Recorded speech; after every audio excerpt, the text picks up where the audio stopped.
historia la puedo utilizar ahora para empezar a hacer un preámbulo de lo que quisiera hablarles el día de hoy. La pregunta que me surge a partir de este amigo que yo tenía junto que consumía cocaína en la preparatoria es que fuimos creciendo, él seguía consumiendo cocaína, después conocimos a otro chico que también consumía cocaína como ellos.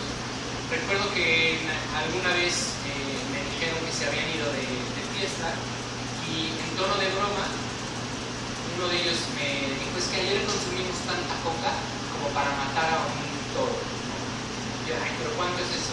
Era mucho, ¿no? Era arriba de 10 gramos por persona que había consumido ese día.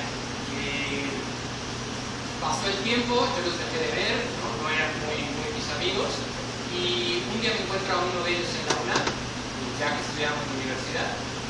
Él estaba ya terminando la carrera de física, ya no consumía y tenía un promedio ejemplar.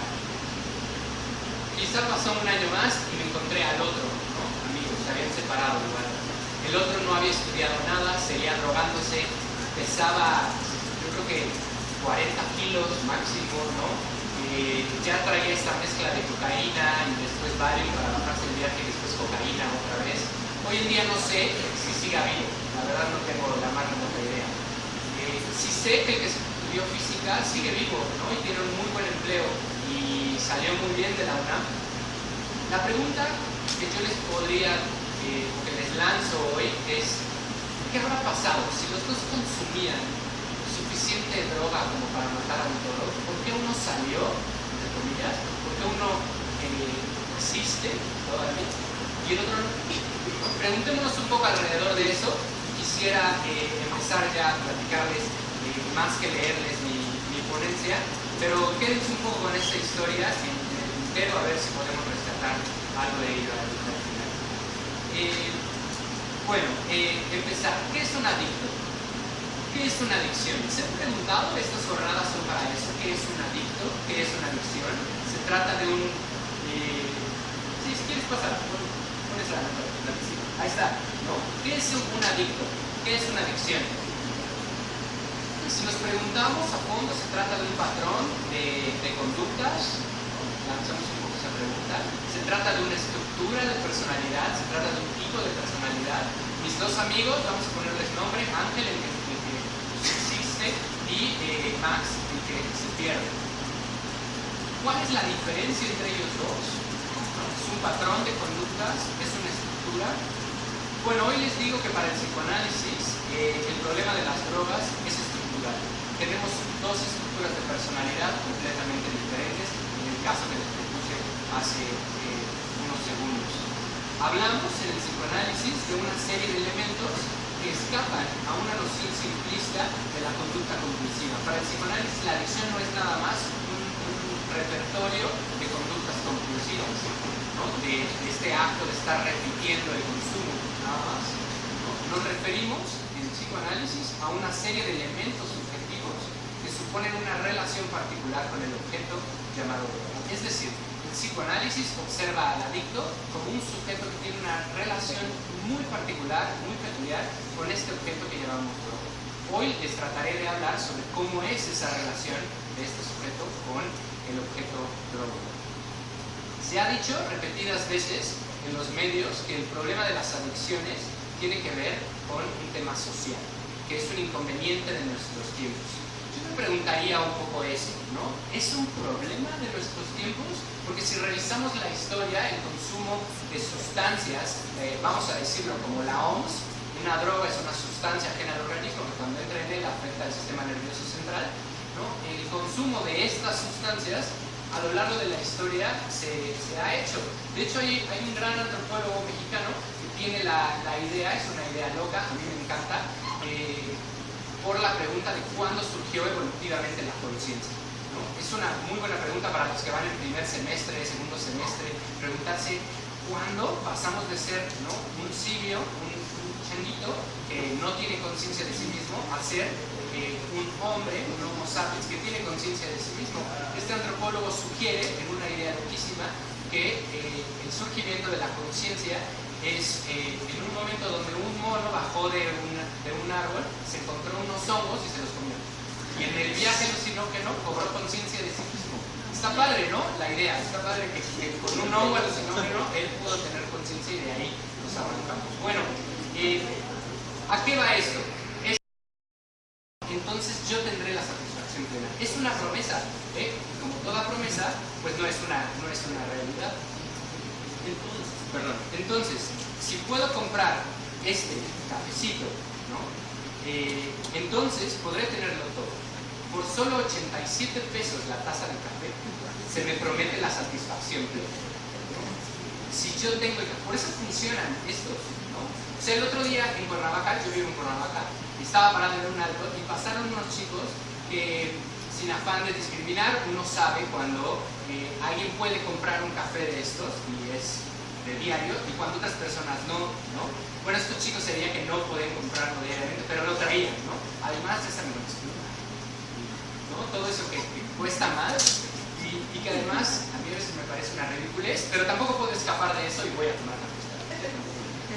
Pero la pregunta un poco aquí, ¿será que eso que nos promete la televisión, ¿no? Que nos promete las revistas, que nos promete el sistema comercial moderno, ¿será la satisfacción? ¿Lo obtendremos ese objeto? Esta es la pregunta que nos acompañará a lo largo de toda esta ponencia.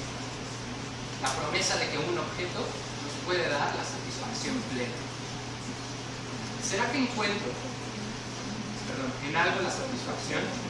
¿O me encuentro más bien con la felicidad infecunda de mi condición neurótica? Déjenme les explico eso.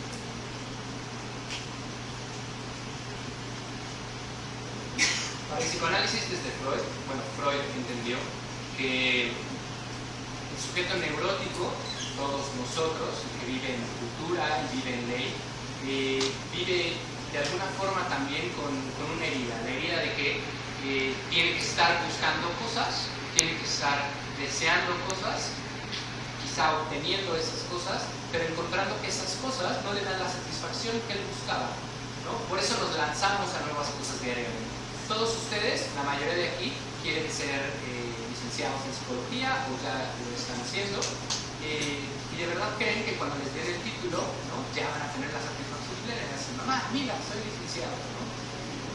Pues les digo a los que tengan esa idea que no va a ser, ¿no? Van a tener su diploma, le van a decir a su mamá, ¿no? Y su mamá les va a decir, ¡ay, muchas felicidades, qué bonito! ¿Y ahora qué sigue? El trabajo, la maestría, y ahí vas, ¿no? Buscar otra cosa. Ya buscar otra cosa, lo mismo con la novia, lo mismo con el esposo, lo mismo con los hijos, ¿no? Todo parece ser una promesa. Es decir, para el psicoanálisis no hay una relación de satisfacción plena entre el sujeto y el objeto. El objeto no puede satisfacer plenamente al sujeto. Es más, el sujeto se encuentra en esa búsqueda, cuando tiene el objeto, se encuentra más bien con su condición neurótica, aunque no pueda tenerlo.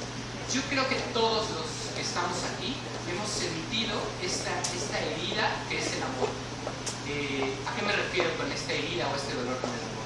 Hay veces que amamos tanto a nuestra pareja, nos morimos de ganas de decir cuánto la amamos, tratamos de decírselo y ella no entiende.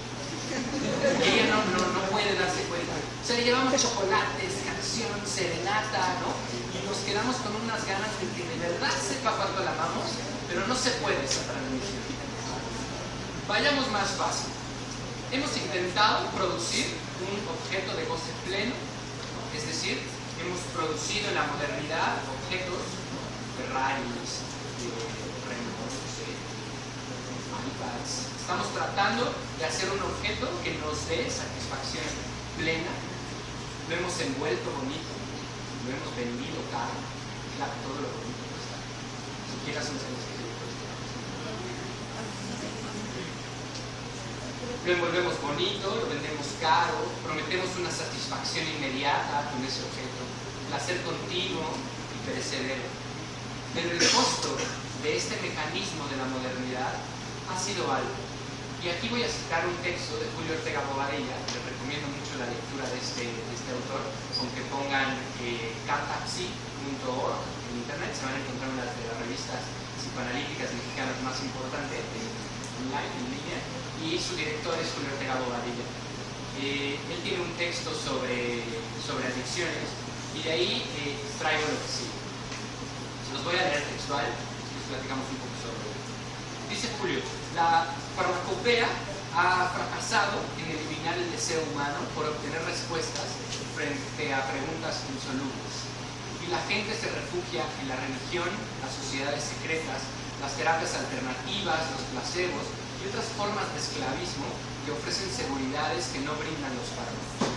El coste de todo este mecanismo moderno de prometer una medicina, ¿no?, que le va a quitar la depresión. Yo tengo muchos pacientes que han pasado por un tratamiento psiquiátrico nada más, ¿no?, y terminan llegando diciendo, me quitó este sentimiento de zozobra, me quitó este sentimiento de estar en la cama y quererme parar, pero no me quitó este vacío del alma, ¿no? Y así lo dicen, pero no me quitó este sentimiento de que no vale la pena vivir.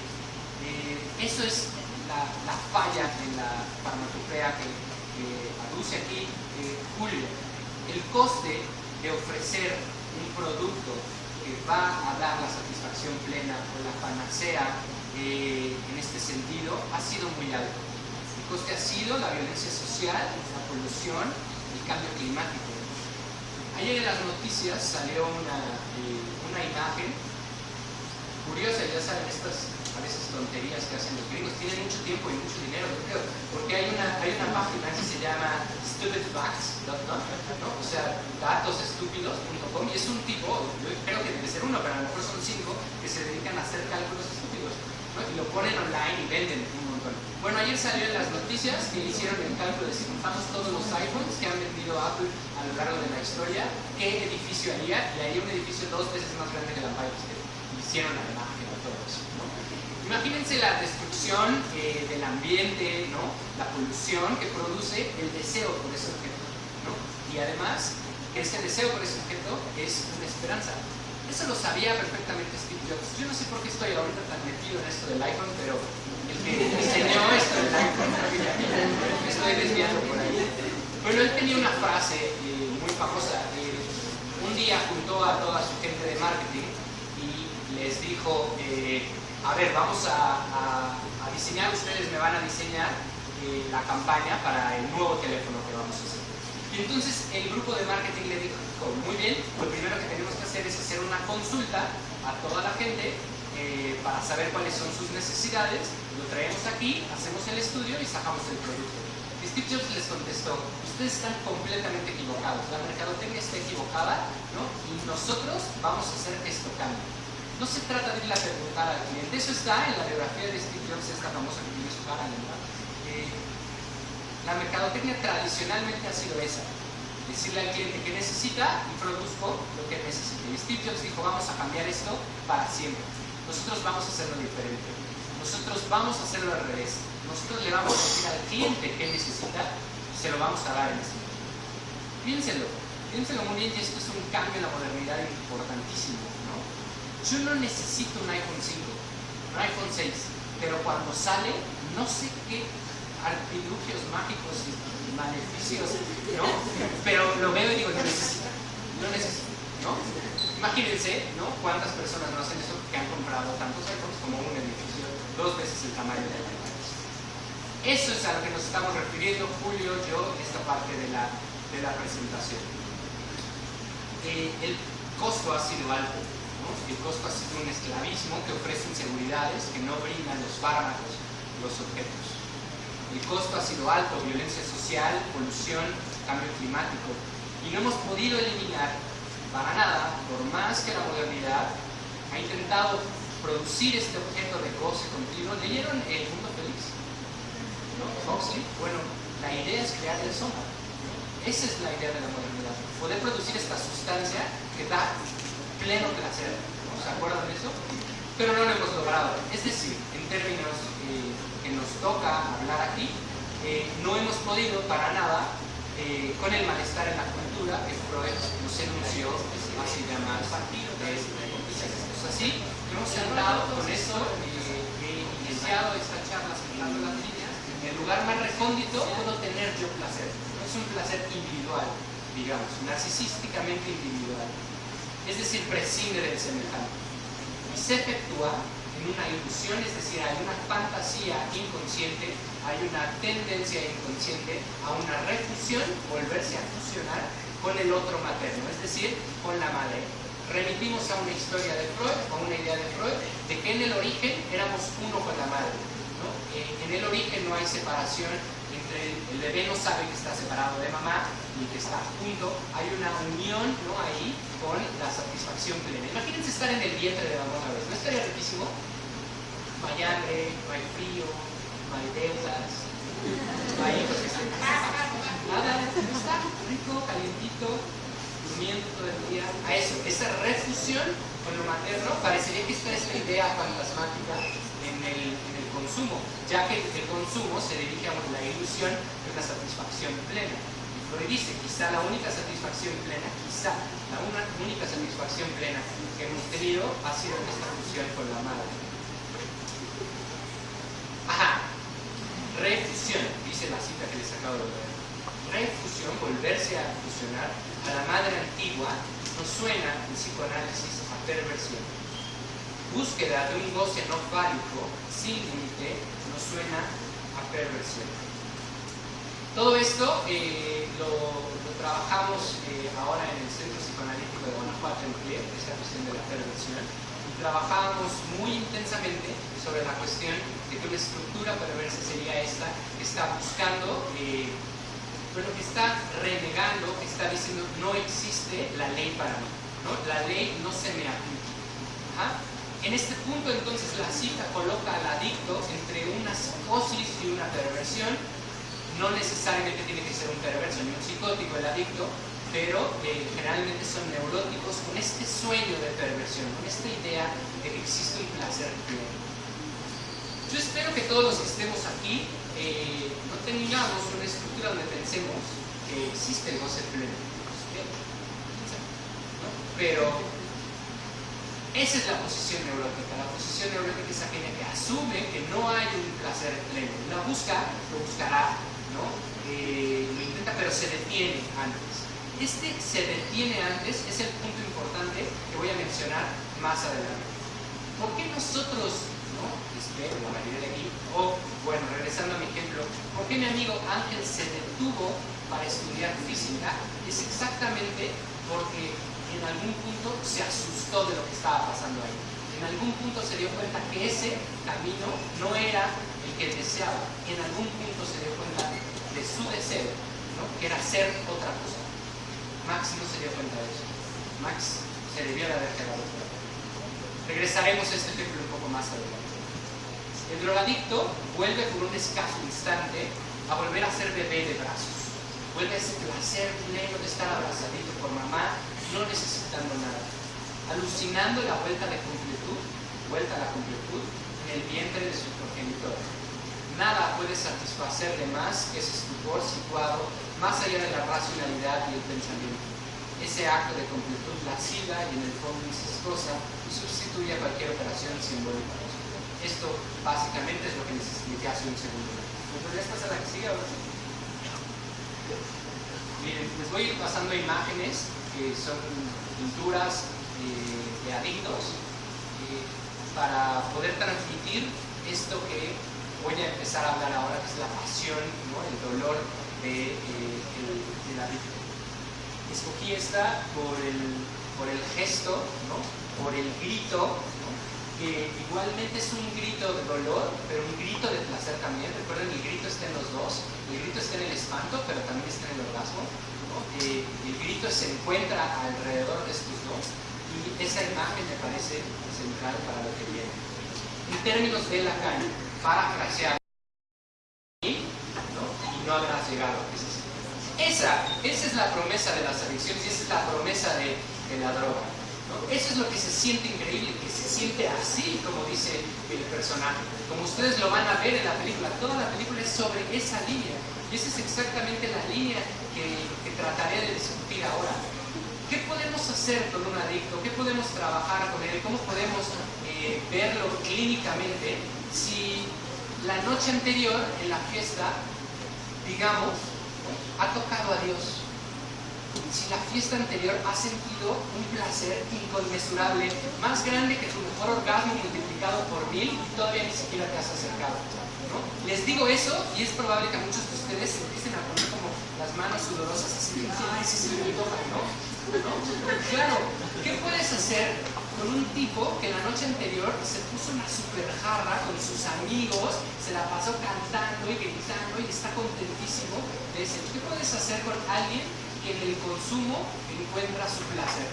Esa es una pregunta que trataremos de delinear ahora. Si ha tocado a Dios, la propuesta de la plática de hoy, del blanco a la oscuridad profunda, es justamente este punto que mencionaré ahora. Si él ha tocado a Dios, ¿después qué? ¿Después qué? Después, lo negro del abismo de una vida que no pinta más que en tonos útiles y lacrimosos. Ese es el segundo problema de la adicción. El primero es que se siente increíble. El segundo, que el sujeto después de ese besar a Dios, ahora sí me pasa esa, ahí está, es Venus con Vulcano, ¿no? Dos dioses, pero diosa es Venus, y Venus y Vulcano perdidamente, ¿no? En una mirada extraviada con esta diosa. Imagínense que esa es la posición del adicto en el consumo, ¿no? De pronto se cierra los ojos, abre los ojos y está en su cuarto, ¿no? En Ciudad Neza, con el ruido y su mamá dice, imagínense ese despertar, ¿no? Imagínense ese despertar en el abismo de una vida que no pinta más que en tonos útiles y lacrimosos, ¿no? De lo blanco a la oscuridad profunda. El segundo problema, me parece central de las adicciones, es el despertar a lo gris de la vida. Veamos, en esto voy a seguir un texto famoso, un psicoanalista llamado Lee Morales, pronto lo tendremos acá en Itapuato, se los prometo. En este texto, Lee Morales platica lo siguiente. En la actualidad, frente a lo que hemos dicho ya, la droga se usa como gasolina cara. Piensen, por ejemplo, en la cocaína, ¿no? La cocaína es muy común en todas estas profesiones que necesitan trabajar mucho, estudiar mucho, ¿no? Los médicos, los arquitectos, pero piensen también, por ejemplo, en el Red Bull, ¿no? Todas estas sustancias que sirven para estar despierto, el café, ¿no? Yo no puedo trabajar sin un café, es gasolina para mi vida, ¿no? Gasolina cara. También la droga es usada como aceite para la vida, para que la vida sea más fácil de llevar, o como un papalote para escapar de la realidad. Piensen en los psicotrópicos, en la marihuana. En la modernidad, la razón y la conciencia son la única línea de existencia posible. En la cultura en donde vivimos hay que estar conscientes, razonados, ¿no? Íntegros. Y un adicto es completamente lo contrario. Alguien drogado, alguien ebrio es completamente lo contrario. En algún foro hablé de por qué la nicotina me parece la droga más fuerte de todas, la más peligrosa de todas. Bueno, primero porque soy fumador, ¿no? Y segunda, porque lo puedes hacer todo el día. O sea, yo puedo fumarme un cigarro y llegar a platicar con mi mamá y no pasa nada. Pero si me tomo 3 tequilas y llego a platicar con mi mamá y me dice, ay, es un borracho, ¿no? Es decir, el cigarro es sumamente peligroso porque lo puedes hacer prácticamente en cualquier lugar, ahora ya no, pero prácticamente todo el día. Es decir, este cigarro se vuelve en algo extra en mi vida, que yo pago muy caro por él, ¿no? Y que se vuelve un hábito ahí alrededor de mí. En la modernidad, la razón y la conciencia son la única línea de existencia posible. Las drogas subvierten esto y por eso se persiguen, se expulsan, se tipifican y se encarcelan. ¿Por qué meter a la cárcel al adicto? ¿Por qué encerrarlo? ¿Por qué es diferente a nosotros? Porque no piensa, porque no es razonable, porque puede hacer locuras, porque está fuera de sí. Recuerden esto, está fuera de sí. Sabemos ya que lo que empuja al adicto, ¿no? A este consumo compulsivo, si ustedes quieren, lo que empuja al adicto a la segunda dosis es el placer extremo de los millones de neurotransmisores dopaminérgicos liberados en el consumo anterior. Yo creo que es más que dopamina, yo creo que es exactamente eso, ¿no? Es estar besando a Dios, estar mirando a las musas, tener una experiencia de placer más allá de lo que puede producir un sándwich, ¿no? La plática con mi mamá o un café con los amigos. Esta experiencia de placer es crucial y es central en lo que hablaremos a continuación de la experiencia del adicto para el psicólogo.